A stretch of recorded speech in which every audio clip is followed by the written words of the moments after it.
Нурес каналында жаңылыктар топтому. Акыркы сааттардагы жаңылыктар менен таанышып алыңыздар. Биздин каналга жазылып, видеого лайк басып, жаңылыктар менен өз убагында кабардар болуп туруңуздар.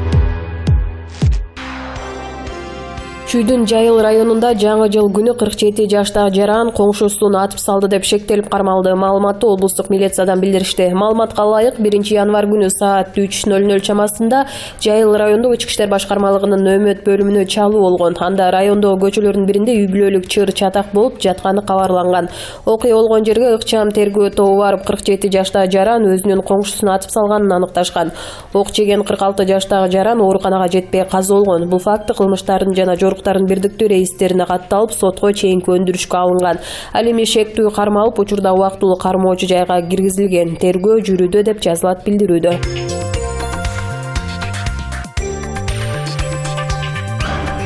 Лейлек районунун Тажикстан менен чектеш Кулунду айылында таштанды кабыл алган ишкана иштей баштады. Бул тууралуу Азаттык радиосуна Кулунду айылынын тургуну ишкананын ээси Шайназар Пазылов билдирди. Анын айтымында ишкана желим шишенин 1 килограммын 7 сом, желим баштыкты 15 сомдон сатып алып жатат. Ишканада 4 жумушчу айылдыктар алып келген таштандыны иргеп таңгактайт. Bir апта ичинде айылдан 500 килограмм желим баштык жана желим шише, 30 тоннадай макулатура топтолгон.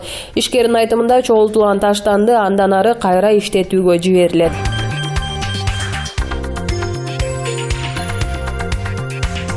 Кумтөр алтын кениндеги айрым иштер 2 декабрдан бери токтоп турат. Маалыматты компаниянын басма сөз катчысы Марина Гаврилова тастыктап, буларга токтолду. Кумтөр кениндеги өзгөчө кырдаалга жана токен казуу, жардыруу иштерине айрым уруксаат кагаздарынын жоктугунан иштер убактылуу токтотулган. Токен казуунун жаңы иш планы бекитилип, уруксаат берилгенден кийин жумуш кайра башталат. Кендеги башка кызматтар штаттык режимде иштеп жатышат, дейт Гаврилова. Мындан тышкары ал кенде өзгөчө кырдаал боюнча буйрук 1 декабрда чыккан. Эле көчкү жүргөн күнү 2 жумушчуну куткаруу, издөө иши башталганын белгиледи. 1 декабрь күнү таңгамал Кумтөр кенинде ылысы жээ көрөнүндө үйүлгөн жараксыз катмар көчүп түшкөн. Андан кийин ал жердеги 2 кызматкер дайынсыз болуп жаткан.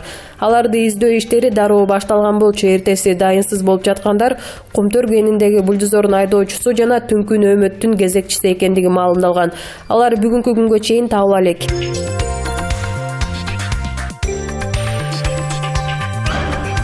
Бажы биримдигине кошулган Кыргызстан бүгүнкү күндө эмнеге жетише алды? Эксперт Нургүл Акимова вечеркага күнгөй тескейин талдады.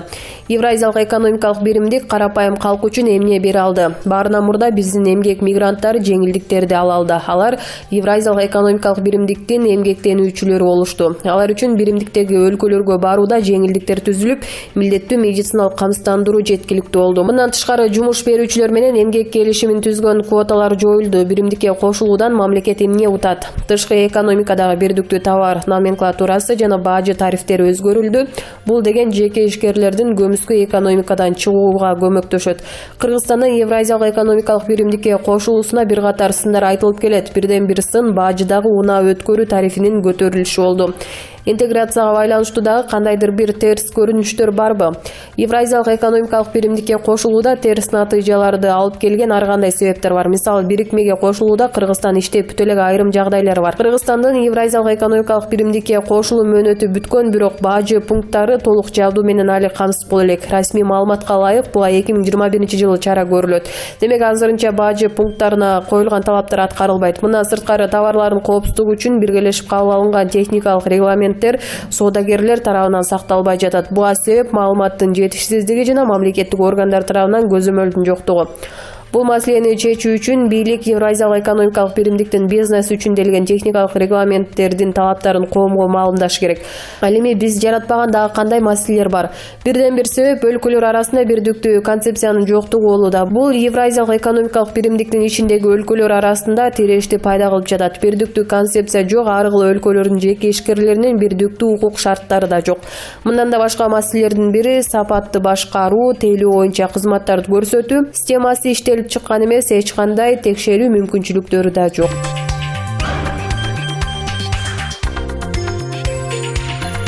3-январда Иранда экинчи таасирдүү адам болгон генерал Касем Сулейман АКШнын президенти Дональд Трамптын буйругу менен өлтүрүлгөн. 7-январда Керман шаарында маркумда акыркы сапарга узатуу зыйнат орун алып, анда элдин тыгынынан 50дөн ашык адам курман болду. Дагы 200дөн ашуун жаракат алды. Бул тууралуу Иран басылмалары дарыгерлердин билдирүүсүнө таянып жазып чыгышты. Каза болгондордун көбү эркектер. Коштошуу зыйнатына миллиондон ашуун адам келгендиктен акыркы сапарга узатуу иш-чарасы жылдырылды. Мындан тышкары Ирандын бир нече шаарларында генералдын өлүмүнө байланыштуу акциялар дагы өтүүдө.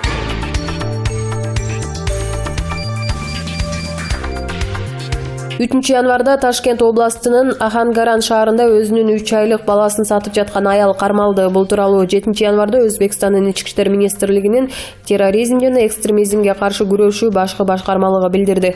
Эне баласын $400 баалап, колуна акчасын алган учурда колго түшүрүлдү. Учурда ымыркай шаардык балдар ооруканасына өткөрүлүп берилди. Тергөө жүрүшүндө аял Аганхаран районунун жашоочусу экени жана эч жерде иштебегендиги белгилүү болду. Ага карата жаш 18-ге толо элек адам сатуу менен кылмыш иши козголду. Бул кылмыштын алкагында 8 жылдан 12 жылга чейин эркинен ажыратылышы мүмкүн. Учурда тергөө иштери жүрүүдө.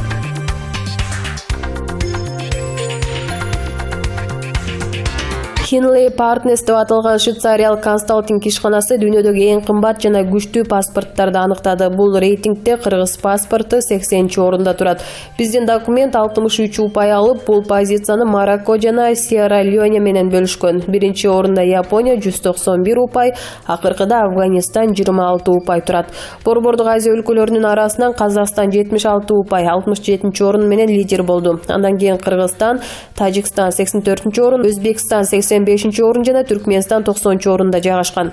Сап башындагы орундарда Япониядан тышкары Сингапур, Германия, Түштүк Корея, Финляндия, Италия, Дания, Люксембург жана Испания чыкты. Тизмеде жалпысынан 199 өлкө бар. Күчтүү паспортду аныктоо үчүн аба транспорт боюнча эл аралык ассоциациянын маалыматтары колдонулган. Тагыраак кайсы өлкөнүн жарандары канча мамлекетке визасыз кирери, аны жеңилдетилген жол менен алары эске алынды.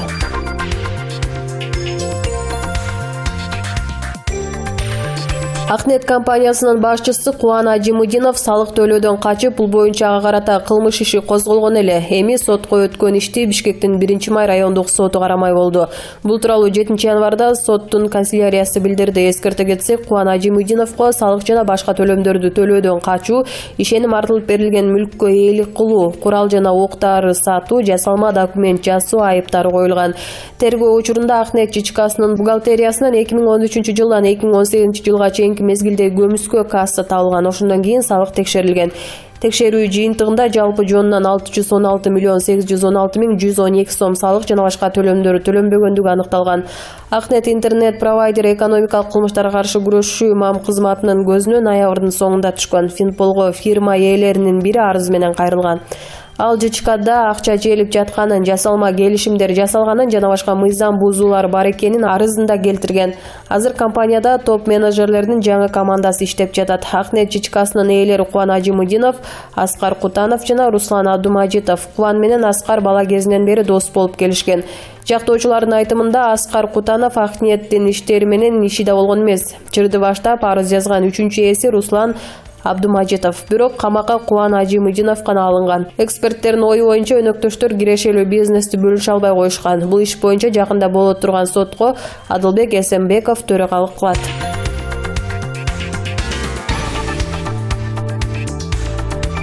Жыл жаңырып 2020-жылда келди. Күзүндө жогорку кеңештин шайлоосу турат. Бул жогорку кеңештин депутаттары улам жылдырылып олтуруп, шайлоо кодексине өзгөртүү киргизебиз болуп, эч кандай жыйынтык чыкпай артка жылып келе жатат. Мындай боло берсе, кайдагы реформа, кайдагы өзгөрүү болот.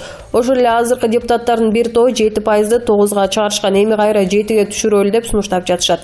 Эркекти кылып жок дегенде 5%га түшүрүү керек. Себеби жалаң байлар, акчалуулар жана бийликтегилердин партиялары гана өтүп, калгандары кала береби. Эгер элдин үнү угула турган болсо, элдин мүддөсү чечиле турган болсо, жок дегенде 5%га же 3%га түшүрүү керек эле. Ошондо көбүрөөк партиялар болуп, чөнтөгү калыңдар эмес, эл арасынан сурулуп чыккан жакшы программасы бар, жөнөкөй жарандар дагы барып, элдин, журттун оорун жеңил кылып, туусун бийик көтөрө турган эр азаматтардан барса жакшы болор эле.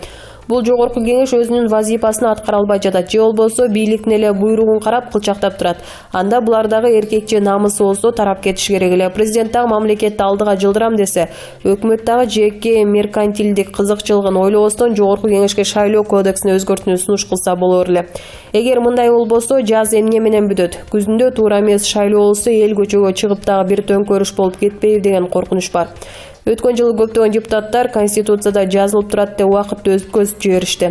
Жогорку кеңештин Конституцияга дагы өзгөртүү киргизүүгө акысы бар. Эмне үчүн аны жасашкан жок? Мамлекеттин кызыкчылыгы үчүн туура эмес жерлерин оңдоп, жакшыга алып бара турган мыйзамды кабыл алса жаман болобу? Ошол себептен элди ойлосок, күзгү шайлоого мамлекеттик деңгээлде элдин мүддөсү аткарыла турган кодекс менен барсак жакшы болор эле деп ойлойм. Экс-депутат Кубанычбек Исабеков.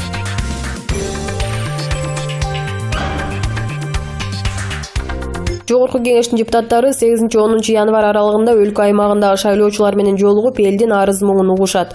Жогорку кеңештин регламенти жөнүндө мыйзамга ылайык эл өкүлдөрү жылына бир канча жолу шайлоочулар менен жеринде иш алып барууга милдеттүү. Парламентарийлер акыркы ирет ноябрда аймак кезип иштешкен. Кыргызстандын жогорку кеңешинде 6 фракциядан 120 депутат бар. Алар 9 тармактык комитетте иштешет.